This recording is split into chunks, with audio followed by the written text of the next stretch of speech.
Sanbonani Dumilang, good evening and welcome to episode 236 of the Private Property Podcast. I'm your host, Uzamantungwa Khumalo. It's a Friday edition of the Private Property Podcast. We're about to get our weekend started. But of course, before we do, we have our weekly appointment, our weekday appointment every single weekday at 7 p.m. where we talk all things relating to property so we can better make good property decisions armed with all the facts and the knowledge that we need. Now, if you're joining us for the first time, you have missed out on quite a number of great episodes. So do make sure that you go to our Facebook or our YouTube page to watch some of those episodes. And of course, to our regular viewers, you know how we do it every single weekday. We have an appointment where we not only get to know a bit more about property, but of course, we'll always keep the conversation going on social media and we get to know a little bit more about each other. And talking about social media, you can follow us across our social media platforms, as well as follow myself at Zamantungwa_K on Twitter, as well as on Instagram. Now, one of the great things that you've certainly seen across our social media pages is, of course, the Sherlock Holmes competition that we have been running. Now, 12 weeks of this great treasure hunt. It's the biggest property treasure hunt that we've certainly run and the biggest competition that we have run. And every single Monday, we have shared a unique clue with you where we wanted you to crack the riddle. And with every single riddle that we posted, so many of you came to the party and guessed where you thought the riddle leads you. And of course, many of you, thousands of you entered, and for the past 12 weeks, we've been able to give away 5,000 Rand vouchers every single Friday to one lucky winner who got the riddle, who was able to successfully crack that riddle. And because we love making the circle bigger, not just the property circle bigger, but also, of course, the winner's circle bigger, we went on to give away 500 Rand in cash every Tuesday and every Wednesday and Thursday to one lucky viewer who was watching us live and who entered that competition. And this evening, as we, get ready for the announcement, not only of the weekly winner, we are, of course, going to announce the grand prize winner. And that mystery grand prize is a 30,000 Rand voucher. I did say to you, if you hadn't entered for the past 11 weeks, this was the week you wanted to enter, because not only were you going to stand a chance of winning that 5,000 Rand voucher, but there's also, of course, the 30,000 Rand grand prize. So that's some of what you can look forward to later this evening. I know that we've been quite excited to give away that money. I'm always excited to give away, whatever prize that we have here on Private Property. Now, one of the other things I'm very excited about, and in the spirit of making things bigger, are the other great shows that we have on our social media pages. I'm talking about the Home Shoppers Show that you can catch later on this evening at 8 p.m. And you can also catch it on Mondays, where Chad takes you through amazing properties. So if you want to buy a new property, perhaps you're on the market for your home, you want to make sure that you tune into the Home Shoppers Show. I know some of the properties that he features are, we'll call it top billing properties that you can't afford yet, but we love dreaming and we love putting those things on our vision boards because we're certainly going to afford them down the line. Now, for those of us who've got green fingers and perhaps want to explore all things agriculture, then do make sure you tune into award-winning farmer Mbali Nokwa's The Farming Podcast every Tuesday and Thursday, where she takes you through all matters agriculture. And it doesn't matter where the agricultural value chain, Umbali certainly does explore all of those issues. And on Wednesdays, also at 8 p.m., SC Clarkson speaks to first-time home buyers who've walked the journey and have gone on to do incredibly well with their property journey. And we want to find out, if you've got a compelling story about your property journey, especially that first property and how you have, grown your property portfolio, do slide into our DMs and ST will be in touch to see if you can be featured on the show.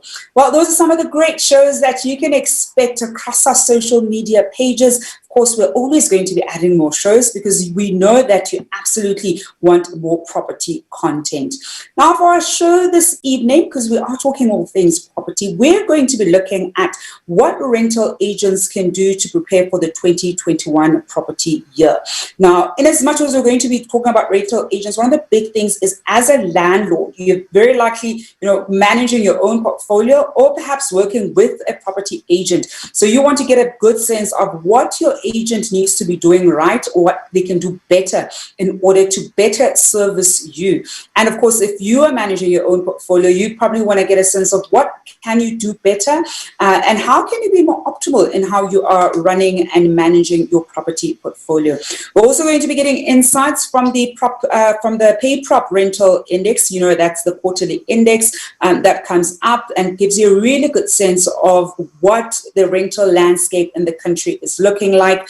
And I know we're also going to get a little bit of insight into an upcoming survey. It hasn't been public just yet, so you're going to be able to get a few scoops on that, and that's the Payprop State of the Rental Industry Survey. Well, you've guessed it, we've got somebody from Payprop, and this evening I'm joined by Johette Smuts, who is the General Manager at Payprop Capital and the Head of Data and Analytics at Payprop South Africa.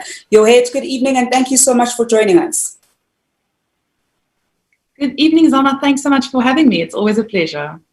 It's such a pleasure to have you, Johette, and especially at this time of the year, given the year that we have had in property, certainly the year that we have had, in rental. Before we even look at what the rental agents can do to best prepare for 2021, I think first just give us a sense of, I'll say, some of the insights of the past year and as far as, rental is concerned.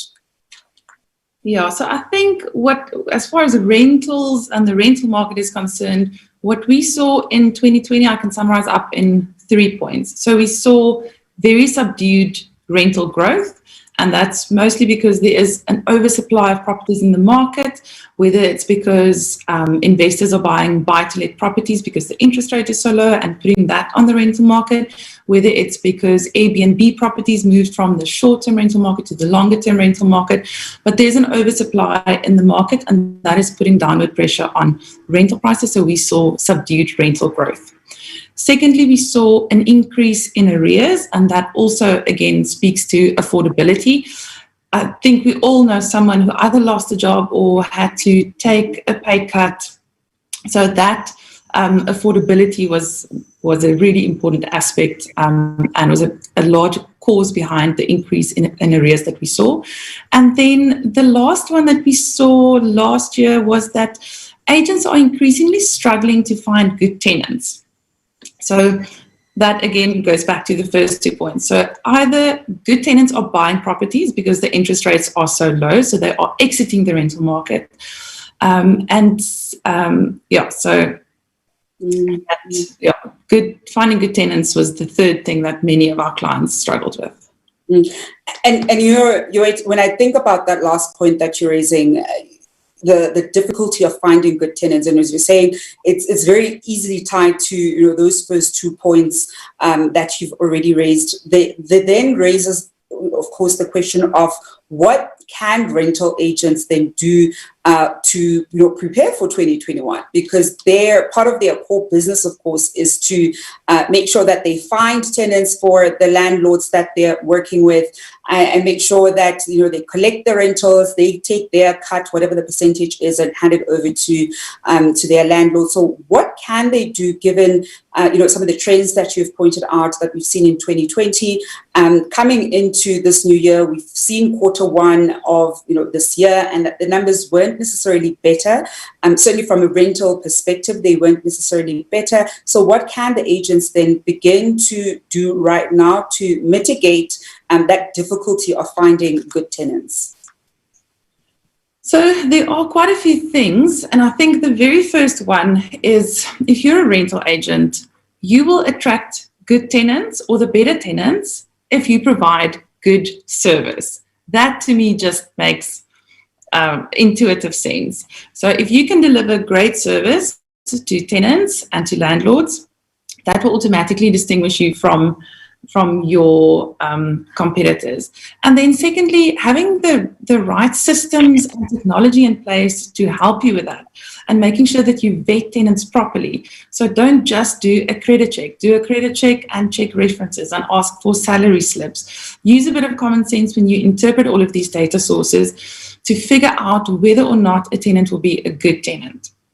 At Payprop, for example, we have a tenant assessment report designed specifically with the rental agent in mind. So it looks at not only credit payment data, but also rental data, because that gives you a better indication of the type of tenant someone is going to be, where a credit score itself doesn't always tell you what type of tenant someone is going to be.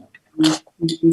And to our viewers at home, I certainly want to find out from the landlords, what have been some of the measures that they've put in place right now, particularly during COVID, to make sure that they still are able to collect rentals from their tenants, or any measures that you've had to put in place, extra measures that you've put in place in order to get the right tenant, given that we are living in very uncertain times. Now, Johette, I think one of the other things then is, I think directly then linked to the landlords in terms of what can they almost begin to do slightly better, because, and I'm talking to both landlords who sort of self-manage their portfolios, but also the landlords who work with agents who manage their rental properties, because I know how much of a pain landlords can be, and I almost want to speak on behalf of tenants that I know landlords can be quite a big pain, and I also want to speak on behalf of agents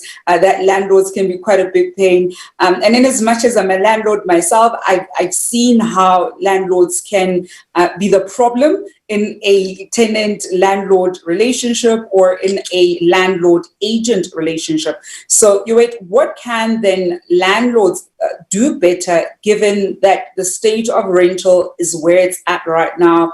And as you're saying, we are seeing subdued rental growth, and we are a lot of agents struggling to place the right tenants in places. What can we as landlords do better this year?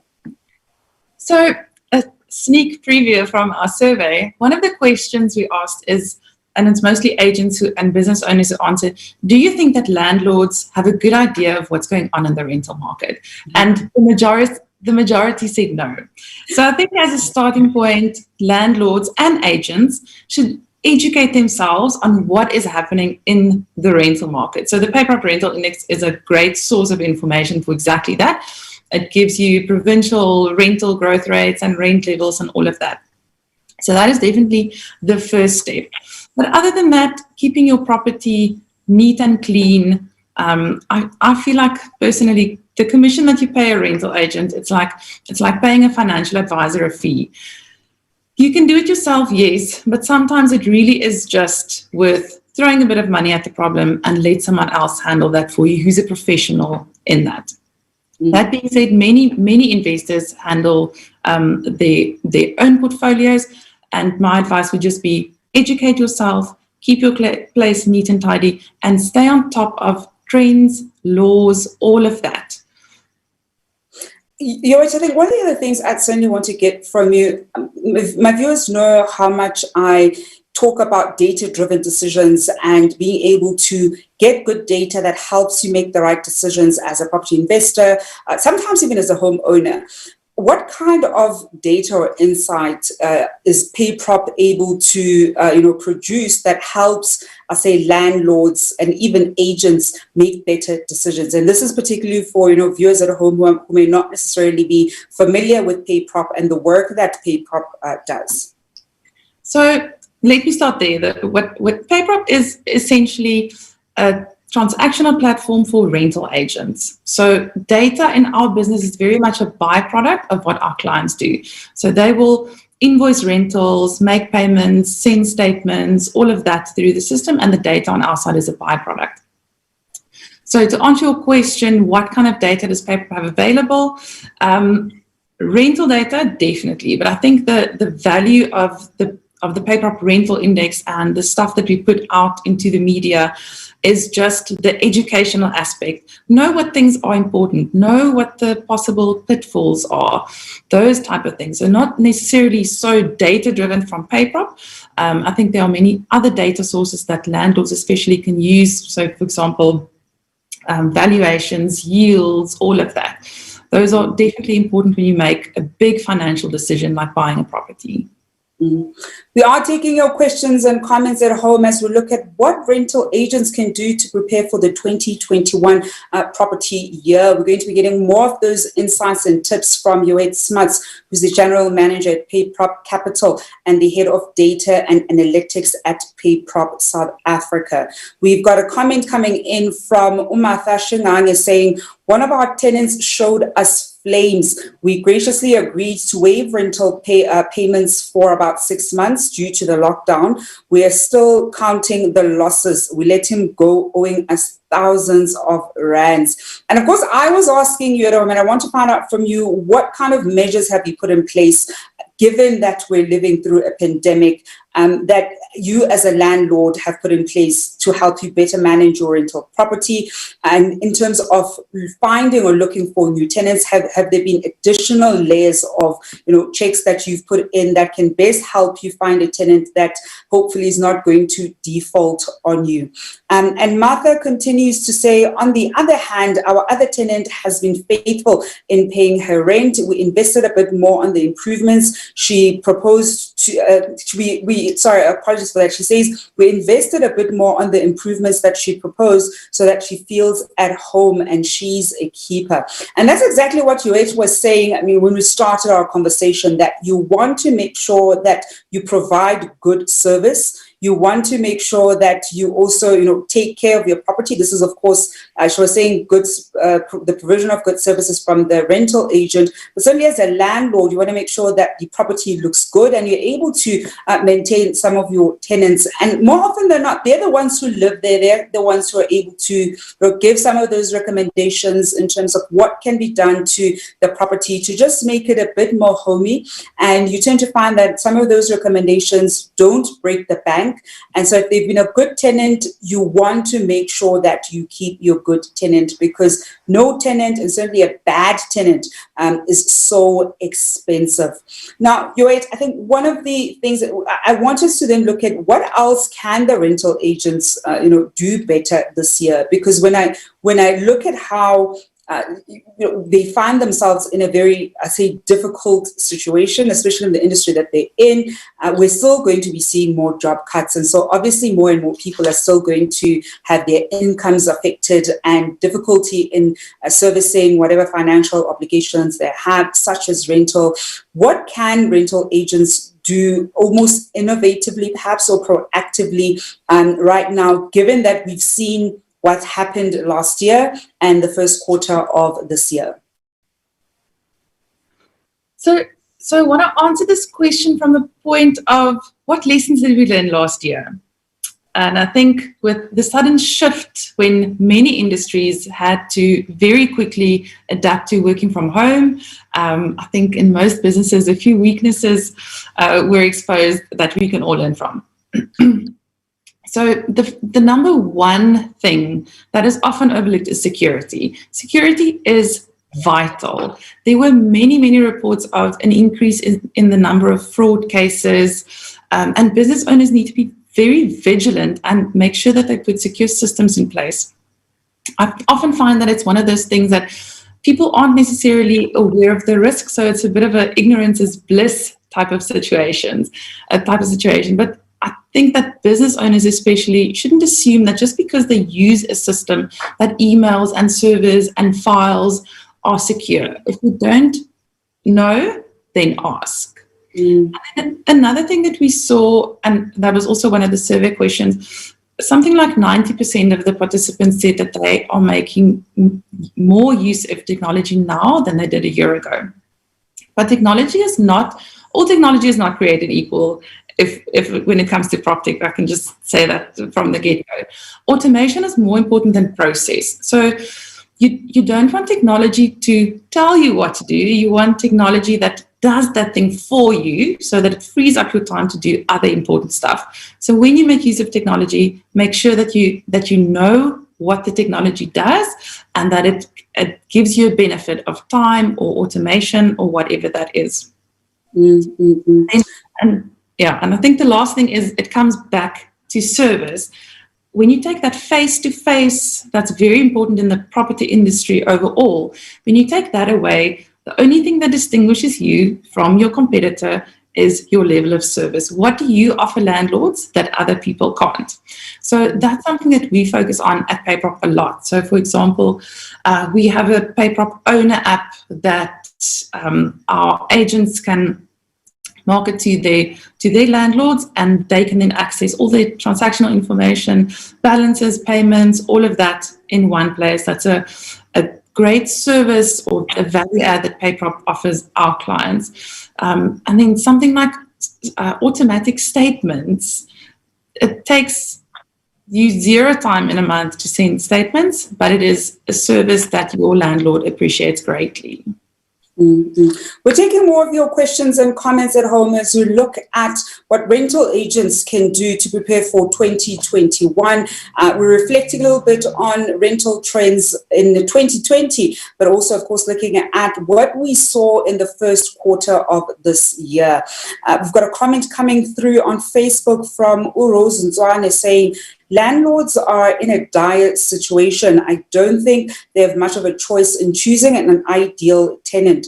They stand a great chance of not getting rent, whether they have a tenant or a property standing empty. It is very tough.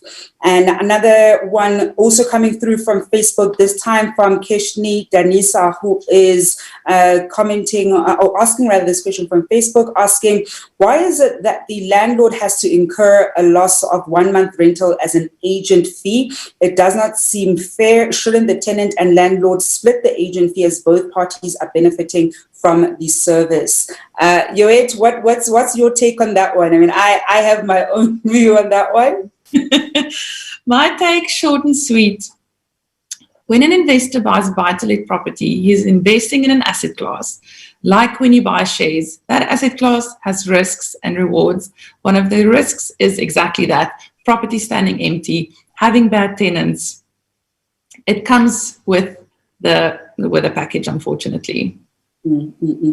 And I think the big thing there with Kishini's question is then why must the landlord incur that 1 month's rent as a fee when a rental agent obviously helps them? I know different rental agents work slightly differently, but I'll say the relative industry standard has been that when you work with the rental agent, they usually take that first month's rental as their fee, and then of course continue if they manage your property for you, then take a certain percentage every single month. So what's your take on that first month being taken? As Keshni points out, she's saying that it's unfair. Maybe it should be split between both the landlord and the tenant.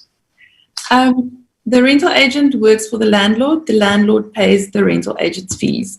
To me, it's as easy as that. Yeah. And I mean, to add on to that, I think one of the big things, Keshni, is when you look at rental agents and even the kinds of margins that they would, typically make, that 1 month's rental is actually quite significant in, I'll say, their overall books. And I think one of the big things that I sometimes tip landlords on, especially if they're going to choose to work with an agent, is rather retain that agent to manage the property as opposed to just only doing procurement, because then you tend to find that they'll definitely make sure they get the right tenant who's also going to continue paying during the duration of the lease agreement, because should there be any issues, they're also going to be losing out, of course, on that monthly payment, but also they're going to be in touch with you. So I think that's one way to make sure that you are able to get your value for money from an agent. But I want to hear from the other investors. How have you been able to do just that. We've got a comment coming from Facebook. It's from Tashi Combs, who says, from a rent agent's perspective, are responsible for the collection of rental electricity and so on. What is your action when they default? So that's when the tenant defaults, because debt collectors don't help. What is the legal representation for collection? So in the event where there are defaults, Johette, one of the things you're mentioning are, of course, the high defaults that we saw last year. What are some of the best sort of processes can agents effectively take to mitigate that? So first, I want to say I can't give any legal advice, but yes. I will say what we've seen a lot of our clients did over the past year, especially at the beginning of lockdown, is to make a new payment arrangement with the tenant. So basically handle it on a case-by-case basis, put a new arrangement in place in writing that the tenant and the agent and the landlord is comfortable with. Other than that, there's a long legal procedure when someone defaults, and that is something that a rental agent should be able to help you with. From a Payprop point of view, in our system, we have integrated letters of demand. So for that whole process to start, it is as easy as clicking a button. It takes you 10 seconds. Mm-hmm. And my advice would just be to make sure that you follow the correct legal procedure. Otherwise, it might end up costing you more than it could have. Mm-hmm. And I think one of the things that we saw, and we've spoken about it on the show, when it comes to tenants who are not able to pay their rent or are defaulting, has been entering that payment arrangement with your landlord. We know that TPN Credit Bureau as well as SSLR Incorporated, of course, had that rental pack that they put in place when lockdown started, where you were able to sign that document with your landlord, so your tenant and the landlord, and formally enter into an arrangement. Because the mistake that you also do not want to make as a landlord, even as a tenant, is to have a verbal conversation where you don't sign, a contract that binds both parties to whatever you agree. And there were certain instances where, for example, there was the deposit utilization that both parties, agreed to, that, look, we're going to use a certain portion of the deposit for this month's rent and this month's rent, and you're going to make up for it in X period, and these are the amounts that you're going to be paying. So those options are available for landlords out there, especially, of course, those who are managing their own portfolio. Do look into them. I think the big thing there is seek legal help where it's needed, because it is a legal issue. So you can't just, and if you're a regular viewer of the show, you would know this, you can't just go changing the locks or closing off utilities for your tenant when they do not pay. Now, in terms of, and this is a question coming from Raiza Hatia, also on Facebook, saying, in terms of Payprop automating statements, is the agent allowed to add ad hoc costs such as water consumption? Yes. So the statement and the sending of the statement is automated from a system side, but everything that happens on the accounting side, so any invoices and all of that, that will be contained in the statement. But when it comes to editing a statement itself, it's not possible to do. It just contains the information that was processed in the system on a particular property. More on your questions and comments, and more landlords sharing some tips on how they're managing their portfolio and working with their tenants during this pandemic. We've got one of our top fan gang members on Facebook, Howard Moketsane, saying due diligence goes a long way every time. Vet your potential tenant before placing them. Keep a record of every transaction with the proper systems. And lastly, put your rental amount slightly below market. No one leaves a good thing. And that's such a great tip, especially in this market where we've got an oversupply of stock, especially in a lot of the big metros. You want to make sure that you get the best tenant and you place them. They're going to pay on time, even if you've just placed that, let's say, 200 rands below where the market is right now. Now, Johette, before I let you go, any final tips for our viewers at home, whether they're agents themselves, or of course the landlords who are managing their own portfolio or working with the agents in terms of how they can best make use and certainly arm themselves with the right insight, but also knowledge for the 2021 property year? I think I'm going to say two things that I've said already, but do your homework. In 2021, there is no excuse for not knowing something. The internet is your friend. Google is your friend. Do your homework. Know what the right rental value is to rent your property out for. Know what is expected from a rental agent. Read your mandate. Read your contracts. And then the second thing is make sure that you offer the very best service that you possibly can to both your landlords and your tenants. Keep educating yourself, watch webinars, attend conferences. All of that goes a long way, whether in a good market or in a bad market, to help you distinguish yourself in your profession. And Johette, that's a great place to leave it. Thank you so much for joining us this evening. Thanks so much for having me. Have a great weekend, everyone. Thank you very much. And that's Johette Smuts, who's the General Manager at Payprop Capital and the Head of Data and Analytics at Payprop South Africa. We're going to go for a quick break. When we come back, we are giving away loads and loads and loads of cash. You absolutely do not want to miss this one. We're going to be back just after this.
Welcome back to episode 236 of the Private Property Podcast. I'm your host, Uzamantungwa Khumalo. Well, it is that time in the evening where we get to give away tons and tons of cash, not even cash actually, vouchers to two lucky winners. Now, of course, we have been running the Sherlock Holmes competition where we wanted you to, certainly crack the riddle that we're sharing every single Monday. This was a great property hunt, and we wanted you to let us know where the riddle takes you. And lucky winners were winning 5,000 Rand vouchers every single week for the past 12 weeks. And we wanted to make sure that we have more and more winners in the winners circle.